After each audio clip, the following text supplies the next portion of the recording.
जय माता जी दोस्तों। आज हम बात करेंगे गुरु राहु के चांडाल दोष के बारे में। अधिकतर हमने देखा होगा दोस्तों कि हमारे पंडित जी या कुछ ज्योतिष वास्तुशास्त्री जब भी हम पत्रिका दिखाने जाते हैं वो हमारे पत्रिका में एक दोष का नाम का जिक्र करते हैं, गुरु राहु का चांडाल दोष। चांडाल दोष की समझ हम इस प्रकार से लेते हैं कि बृहस्पति और राहु की जब युति हो तो एक प्रकार का चांडाल दोष का निर्माण करती है।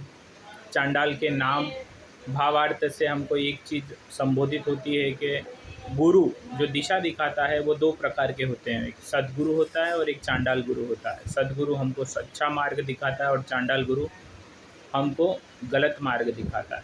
तो जिस व्यक्ति के जन्म काल की कुंडली में चांडाल दोष है उसके लिए ये वीडियो है।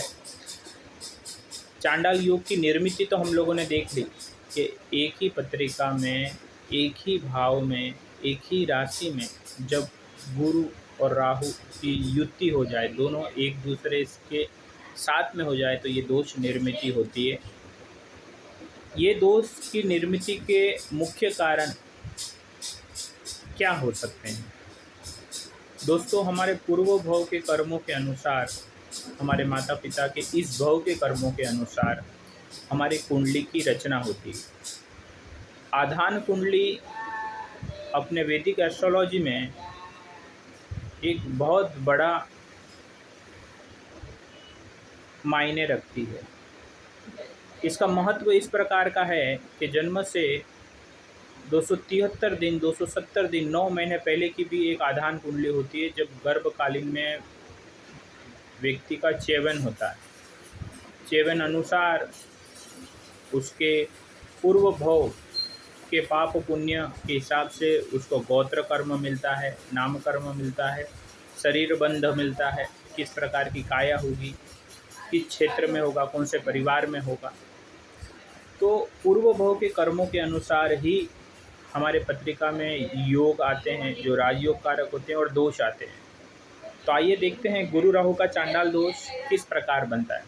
दोस्तों, हम हमारे पूर्व भव में जब कभी भी गुरु की अवहेलना करते हैं या ज्ञानावर्ती कर्मों का बंध करते हैं, ज्ञानावर्ती कर्मों का बंध यानी कि ज्ञान होते हुए उसका उपयोग ना करना, ज्ञान का सही मायने में अपने शिष्यों को या अनुयायियों को गलत मार्गदर्शन करना, या फिर ज्ञान की किसी भी प्रकार का विराधना करना।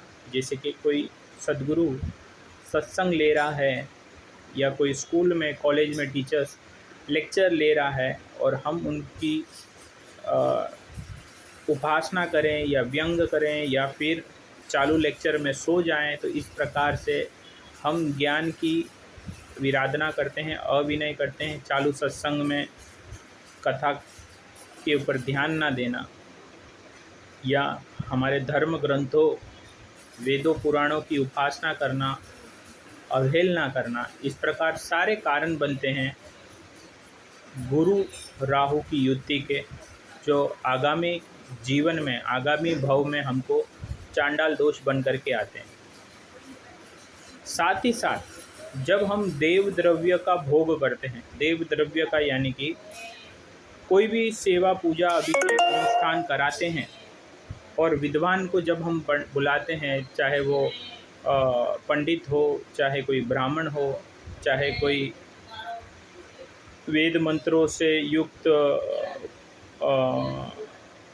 विद्वान हो, हम उचित प्रमाण में उसको उसकी दक्षिणा ना दे करके या फिर पूजन में जो द्रव्य, जो सामग्री यूज़ हुई है, उपयोग हुई है, उसका पूर्ण रूप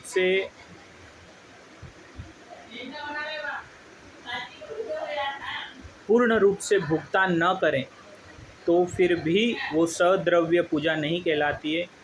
उधारी पे किसी की पूजा सामग्री ला करके पूजा करना, ये सारी चीज़ बहुत दोषकारक है और आगामी भव में हमको गुरु राहु के चांडाल दोष आ सकते हैं।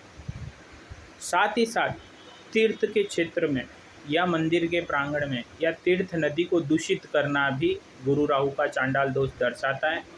जब हम मंदिर परिसर में ध्यान, सेवा, पूजा, आराधना करने के बगैर हम कोई निजी कर्म करते हैं, निजी कार्य करते हैं, निजी कार्य यानी कि हम स्वयं अपने ऑफिस का काम लेकर के बैठ गए या ऑफिस के काम का जो कॉल आया है उसको अटेंड कर रहे हैं, या फिर मंदिर के प्रांगण में जाकर के खेलना कूदना, अनेकों स्वरूप से हम कोई तीर्थ स्थल पे जाकर के वीडियो गेम खेलता है या इस प्रकार की कोई भी निजी कार्य करता है, तो फिर भी हमारा 12वां भाव दूषित होता है, जो मीन राशि का होता है या मीन राशि के भाव को संबोधित करता है, गुरु को संबोधित करता है।